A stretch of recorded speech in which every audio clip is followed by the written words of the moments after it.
নমস্কার। আজকে যে বিষয় নিয়ে কথা বলবো সেটা হলো ২০২১-এ বিজেপির শোচনীয় ফলাফলের কারণ কি? বা বিধানসভা ভোটে শোচনীয় পরাজয়ের কারণ কি? আসলে এটা বলছি এই কারণে যে ২০২১-এ অনেকে মনে করেছিল সেই সময় যে বিজেপি ক্ষমতায় আসছে। সেটা তৃণমূল কংগ্রেসের লোকও মনে করেছিল। একটা মজার ঘটনা দিয়ে শুরু করি। সেই সেবারে ভোট হয়েছিল মোট ৮ দফায়। ২৭শে মার্চ থেকে শুরু হয়ে ২৯শে এপ্রিলের মধ্যে ভোটটা শেষ হয়। তো মার্চের আগে জানুয়ারি, ফেব্রুয়ারি, মার্চ, ফেব্রুয়ারির শেষাশেষি এরকম সময়ে একদিন বাজারে গেছি। তো আমি জানতাম নি যে ব্যক্তির সঙ্গে আমি কথা বলতে যাচ্ছি বা বলছি সে তৃণমূল করে। কিছুক্ষণের মধ্যে বুঝতে পারলাম। বা তৃণমূল কংগ্রেসের সে লিডার। তো ১ম এই আমাকে এমনি আনাজ দেখতে, দেখতে প্রশ্ন হয়। বলে, "এবারে কিন্তু আমাদের সরকার হচ্ছে।" আমি বলছি, "আপনাদের সরকার হচ্ছে মানে?" বলে, "তৃণমূল কংগ্রেসের সরকার হচ্ছে।" বোঝা গেল যে ব্যক্তি তৃণমূল কংগ্রেসের সমর্থক। কিন্তু ধীরে, ধীরে, ধীরে, ধীরে উপলব্ধি হলো ব্যক্তি তৃণমূল কংগ্রেস সমর্থক শুধু না, তিনি একজন লিডারও বটে, নেতাও বটে। কথাবার্তার টোন থেকে বুঝতে পারলাম। তো আমি বলি, "আপনি বলছেন কি করে? তৃণমূল কংগ্রেস সরকার হচ্ছে। ভোট তো এখনো হয়নি। আর ভোটে কি হবে আপনি আগে থেকে বলে দিতে দিচ্ছেন?" বলে, "ভোটের ফলাফল আমরা জানি। লোক আমাদের পক্ষে থাকবে। মমতা ব্যানার্জি যে উন্নয়ন করেছেন না, সে উন্নয়ন সব লোকের কাছে পৌঁছেছে।" তো আমি বললাম, "উন্নয়ন করেছেন, উন্নয়ন সব জায়গায় পৌঁছেছে। কিন্তু সবাই বলছে তো বিজেপি জিতবে বলে।" বলে, "বিজেপি একটা বাজে দল। বিজেপির কোনো ব্যাপার আছে এখানে? এখানে যে রাজ্য সরকার যে উন্নয়ন করছে এতে কি বিজেপি কোনো অংশ নিয়েছে?" তখন আমি তাকে বললুম যে, "আপনার যত প্রকল্প চলে তাতে কেন্দ্রীয় সরকার টাকা দেয়।" বলে, "টাকা দেয়। কিন্তু বিজেপি যেখানে, যেখানে ক্ষমতায় আছে সেখানে দেখতে হবে তো কত শোষণ চালাচ্ছে, কত অত্যাচার করছে। কত শোষণ করছে, কত অত্যাচার করছে। শুধু রাজ্যের পেছনে লাগলে হবে?" এইবার বোঝা গেল যে তিনি রাজ্যের যে সরকার তার একজন অংশীদার হিসাবে তিনি বলছেন বা তিনি মনে করছেন নিজেকে। আমি বললুম, "হ্যাঁ, তা ঠিক। কিন্তু রাজ্যের সব মানুষের সরকার আজও তৃণমূল হয়ে উঠতে পারেনি।" তিনি বলেন, "কেন? কেন হয়ে উঠতে পারেনি?" আমি বলছি, "কেন? ধরুন শিক্ষিত ছেলেদের দিয়েই বলি আমি আপনাকে। আগে বাম সরকারের আমলে এসএসসি একটা হতো। এই সরকার এসে এসএসসি তুলে দিয়ে টেট করল। টেটের কটা পরীক্ষা হয়েছে আপনি বলুন? একটা পরীক্ষা নিয়ে তারপর থেকে আর পরীক্ষা হয়নি কোনো। আর দুর্নীতি? বলে টেটের পরীক্ষা আবার হবে। তুমি এত হতাশ হচ্ছ কেন? টেট আবার হবে। এই টেট তো আবার হবে। দুর্নীতি? বলে দুর্নীতি সব জায়গায় থাকে। দুর্নীতিও আমরা দূর করব। কারণ আমি বলি, শুনুন, দুর্নীতি আপনি ৫ বছরে দূর করতে পারলেন না। ১০ বছর গেল দূর হলো নি। আপনি আবার চাইছেন ৫ বছর দুর্নীতি দূর করবেন তো? এর থেকে ভালো হচ্ছে সরকার থেকে চলে যাওয়া। নতুনকে একটা চান্স দেওয়ার দরকার আছে। ফলে দেখো ওই চান্স দিতে গিয়ে নিজের বিপদ ডেকে আনোনি। খাল কেটে কুমির ডাকার মতো হবে। আমি বলছি, "আপনারা এত ভয় কিসের বিজেপিকে?" বলে, "ভয় করব না। তেলের দাম, গ্যাসের দাম কোথায় যাচ্ছে? কিভাবে সব চলবে? সব সংসার বন্ধ হয়ে যাবে।" আমি তখন তাকে বললুম যে, "আপনি যেভাবে ভাবছেন না, এইভাবে যদি সব লোক ভাবতো তাহলে একটা অন্যরকম হতো।" বলে, "সেটাই তো বলছি, সব লোক তো ভাবছে না। এই জন্যই তো বলছি।" আমি বলছি, "শুনুন, বিজেপি ক্ষমতায় আসুক বা যাই আসুক, আপনারও সংসার যেমন চলে চলবে, সবার চলবে। কিচ্ছু হবে না। আপনারা যে ভয়টা দেখাচ্ছেন, এই ভয়গুলোর কোনো মূল্য নেই। আপনি দুর্নীতি ৫ বছরে বন্ধ করতে পারলেন না, ১০টা বছরে বন্ধ করতে পারলেন না। আবার বন্ধ করবেন দুর্নীতি? একটা টেট নিয়ে হয়ে গেল, আর কোনো ব্যাপার নেই। প্রত্যেকটা জায়গাতে দুর্নীতি। শেষ পর্যন্ত সেই ব্যক্তি না পেরে উঠে বলে কিনা, বলে, "ঠিক আছে, তৃণমূল এত খারাপ, রাজ্য সরকার এত খারাপ, রাজ্য সরকারের যাওয়া ভালো তো? এবার যে ক্ষমতায় আসবে দেখবে সে কত ভালো হয়। হুম, তখন বুঝতে পারবে।" বলে সেই ব্যক্তি বাজারের ব্যাগ নিয়ে কিছু জিনিস কিনে নিয়ে সেখান থেকে আস্তে, আস্তে চলে গেল। মধ্যবয়সী একজন লোক। তো সব জায়গাটা তখন ঠান্ডা হয়ে গেল। একটু যে তর্ক ছিল, একটু যে ঝগড়ার মতো হচ্ছিল। যদিও দুজনেই একটা জায়গায় এ সুরটা বাঁধা ছিল দুজনের যে আমরা দুজনে মারামারি বা ঝগড়ায় যাবো। আর গোড়াতেই কথাই হয়ে গেছিল। যে গণতান্ত্রিক পদ্ধতিতেই লড়াই হবে, কথা হবে, মুখ খারাপ হবে না এবং কোনো রকম এ হবে না। সেই ব্যক্তি রাজি হয়েছিলেন এই তর্ক করতে। তো শেষ পর্যন্ত এই বলে চলে গেলেন। বলে দেখবে এরপরে যে আসবে সে কত খারাপ। তা সব চলে যাওয়ার পর যেখানে বাজার করছিলাম তারা আমাকে একটু অবস্থা ঠান্ডা, সব চারদিক ঠান্ডা হয়ে গেল। বলে কত কথা তো বললে, আমরা শুনলুম জানলুম। আচ্ছা, এবারে কে ক্ষমতায় আসবে বলে মনে হয় তোমার? সেই ২১ সালের কথা বলছি। তারা দেখে আশ্চর্য হয়েছিল আমার, মানে তারা আমার উত্তরটা শুনে আশ্চর্য হয়েছিল। আমি বলছিলাম, ক্ষমতায় কে আসবে? তোমরা কাকে দেখতে চাও?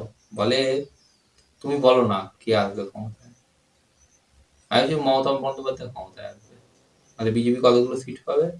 বিজেপি ১০০টার নিচে সিট পাবে। এই কথায় তারা আশ্চর্য হয়েছিল। বলে সবাই বলছে বিজেপির সরকার হবে। আমি বলছি আমি জানিনি, আমি যেটা বললাম এইটা। তারা দেখে আশ্চর্য হয়েছিল এইটা, যে যে ব্যক্তি এত তৃণমূল কংগ্রেসের নিন্দা করলো সে আবার বলছে তৃণমূলই ক্ষমতায় আসবে। এইখান থেকেই আসছে যে বিজেপির শোচনীয় পরাজয়ের কারণ। তো বিজেপির শোচনীয় পরাজয়ের কারণ বলতে গেলে এই ঘটনাগুলো দিয়েই বলতে হয়। আর একটা ঘটনার কথা বলি। এই ঘটনাগুলো সবই বাজারের মধ্যে হয়। তো একদিন বাজারে এক ব্যবসায়ী, সে আমার পরিচিত খুব। তো সেই ব্যবসায়ী সে বিজেপির সমর্থক। আর সেই যেদিনের কথা বলছি সেও একটা সকাল সেই ব্যবসায়ী আমাকে একজনকে দেখিয়ে বলছে, বলে ওই ঠাকুরকে জিজ্ঞাসা করো ও কাকে ভোট দেবে। যাকে দেখিয়ে বলছে ঠাকুরকে জিজ্ঞাসা করো, মানে যার দিকে আঙুল তুলে বলছে, সেই ঠাকুরের পুরো পরিচয় হচ্ছে তিনি বিজেপির সমর্থক ছিলেন। মানে যে সময় প্রশ্নটা করা হচ্ছে তার আগে পর্যন্ত তিনি বিজেপির সমর্থক। মানে আমি জানি, সবাই জানে। তো আমি তখন তাকে ডাকলুম। আমি বলছি ঠাকুরমশাই এদিকে আসুন। ঠাকুরমশাই এলেন আমার কাছে, কম বয়স ছিলেন। আমি বলছি এবারে ভোট কাকে দেবে তুমি? বলে এবারের ভোট তৃণমূলকে দেবো। আমি বলছি আমি তো জানি তুমি বিজেপির সমর্থক। বলতে একটা তিক্ত হাসি হেসে বলে বিজেপিকে ভোট দেবে, তৃণমূলকে দেবো। এই যে অবস্থাটা, এইটা হয়েছিল ওই প্রার্থী বাছাইয়ে। বিজেপি করে কি, যে বিধানসভা ভোটে জেতার জন্যে বিধানসভা ভোট থেকে অল্প আগে থেকেই, মানে বিধানসভা ভোট ঘোষিত হওয়ার কিছু আগে থেকেই, কয়েক মাস আগে থেকেই বিজেপির নেতাকর্মীরা ধীরে ধীরে ধীরে ধীরে তৃণমূল কংগ্রেসে ওঠার চেষ্টা করে। একটা এমন সাযুজ্য সামীপ্য তৈরি করে যেখানে সাধারণ ভোটারের কাছে তৃণমূলের বিকল্প বা তৃণমূলের অপশন হিসাবে তৃণমূল বাদ, তোমরা বিজেপিকে ভোট দাও, এইরকম একটা মনে হয়। অর্থাৎ বিজেপি নিজেকে দেখানোর চেষ্টা করে সে হচ্ছে তৃণমূল কংগ্রেস, এরকম একটা, যাতে করে তৃণমূলের লোকেরা এসে বিজেপিকে ভোটটা দেয়। কিন্তু এই প্রকল্প বা এই প্রক্রিয়া ব্যর্থ হয়েছিল। তা দেখা দেখি কি করে বিজেপি যেটা করে, তৃণমূলের যত সাইড করে দেওয়া লোক, তৃণমূলের যত বাতিল, তৃণমূলের তথাকথিত যারা দুর্নীতিবাজ, তাদেরকে নিয়ে এসে বিজেপি নিজের দলের টিকিট দেয়। তাদের অঙ্ক ছিল ওই ব্যক্তিকে টিকিট দিলে ওই ব্যক্তির যারা সমর্থক, প্রত্যেক দলে যে লোক নেতারা রয়েছে তাদের কিছু সমর্থক থাকে, ওই ব্যক্তির সমর্থকরা তারা বিজেপিকে ভোট দেবে, একই সঙ্গে বিজেপির লোকেরা বিজেপিকে ভোট দেবে। কিন্তু এই অঙ্ক মেলেনি। যেটা হয়েছিল সেটা ঠিক বিপরীত। ওই লোকটিকে প্রার্থী করার জন্য, অর্থাৎ তৃণমূলের লোকটিকে প্রার্থী করার জন্য ওই ব্যক্তির সমর্থকরা তারা ওই লোকটির ওপর বীতশ্রদ্ধ হয়ে, যে তোর নীতি নৈতিকতা বলে কিছু নেই, তুই তৃণমূল ছেড়ে বিজেপিতে চলে এলি, যে বিজেপি এতদিন বলছিস খারাপ, এবার সেই বিজেপিতে দাঁড়িয়ে পড়লি। অর্থাৎ তাকে ছেড়ে তারা তৃণমূলকে ভোট দিল। আর একই সঙ্গে বিজেপির যারা সমর্থক, যারা অনেকে টিকিটের প্রত্যাশী ছিল, তারা টিকিট না পেয়ে তারাও ঠিক করলো তারা গিয়ে তৃণমূলকে ভোট দেবে, ওই ক্যান্ডিডেটকে ভোট দেবে না, তৃণমূল থেকে আসা লোকটিকে ভোট দেবে না। সেই নিয়মে তারা তৃণমূলকে গিয়ে ভোট দেয়। এইরকম দ্বৈত জায়গা থেকে বিজেপির পরাজয়ের ব্যাপার থাকে, অর্থাৎ বিজেপি হারে। প্রায় ১০০টার উপর সিটেতে তৃণমূল থেকে আসা লোক বিজেপিতে সেই সময় প্রার্থী হয়েছিল। একটু কম বেশি হতে পারে, মোটামুটি অনেক লোক ওই রকম প্রার্থী হয়েছিল। এইটা হচ্ছে একটা ভুলের কথা বলি, যে পরীক্ষা নিরীক্ষা করতে গিয়ে পরীক্ষায় ফেল হয় বিজেপি। এরপরে কি হয়? বিজেপি তো হিন্দুত্বের কথা বলে, হিন্দুত্ব। তো তখনও লোকের কাছে হিন্দুত্ব মানে অনেক বড় ব্যাপার। ওই যে হিন্দুত্ব মানে হিন্দু দুর্নীতিবাজ হবে না, হিন্দু মানে তার সামাজিক জীবনটাও হবে হিন্দুর মতোই, সেটা অসামাজিক হবে না, এইরকম ভাবে তারা মনে করত বা মনে করেছিল। বিজেপি দুর্নীতিবাজ লোককে প্রার্থী করছে, এইটা দেখে তারা বুঝলো বিজেপির কোয়ালিটি নষ্ট হলো, নষ্ট হয়েছে।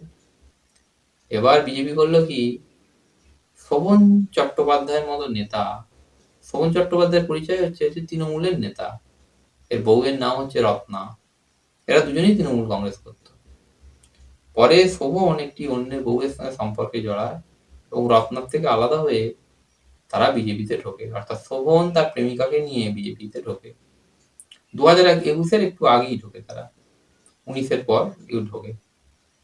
তাদেরকে নিয়ে বিজেপি এই সময় বিভিন্ন জায়গাতে তাদের মানে বিজেপি কর্মী সমর্থকরা তাদেরকে আদিক্ষেতা করে বিভিন্ন জায়গায় নিয়ে যায়, নিয়ে দেখানো শুরু করে। তৃণমূল সেইটা ধরে প্রচার শুরু করে যে বিজেপি ধর্মের কথা বলে, সেই বিজেপি কি করে একটা অন্যের বউকে নিয়ে থাকা লোককে এত সম্মান দেখায়, বা অন্যের বউ যে কিনা একজন অন্য লোকের সঙ্গে থাকে, অন্য লোকের স্বামীর সঙ্গে থাকে, তাকে এত খাতির যত্ন করে। এই প্রচারটায় শহরের ভোট ঘোরার পক্ষে ছিল, শহরতলির ভোটও ঘোরার দিকে ছিল, সেটা বিজেপি নেতারা বুঝতে পারেন অতটা। আর একটা ঘটনা ঘটে কি, বিজেপি এই সময় নায়িকাদেরকে, বিভিন্ন নায়িকা তাদেরকে নিয়ে এসে নিজেদের প্রচারে কাজে লাগায়। এইরকম নায়িকারা, এদের এক একজনের চরিত্র হচ্ছে ভীষণ রকমের, মানে কি বলবো, নিন্দিত বললেও হবে না, বলতে হয় যে মানে সরস গল্পের মতো। তো তাদের কাউকে কাউকে সাধারণ ভোটার যারা, তারা ধরে বলে আমি বিয়ে করবো আপনাকে, তাতেও তারা খুশি। অর্থাৎ বিজেপিটাকে তারা ডোবায় সকলে মিলে।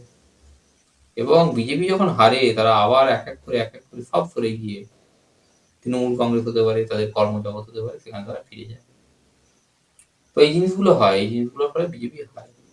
তো সেই সবের প্রেক্ষিতে আমার ভবিষ্যৎবাণী ছিল বিজেপি 100 নিচে সিট পাবে এবং তৃণমূল কংগ্রেস জিতবে।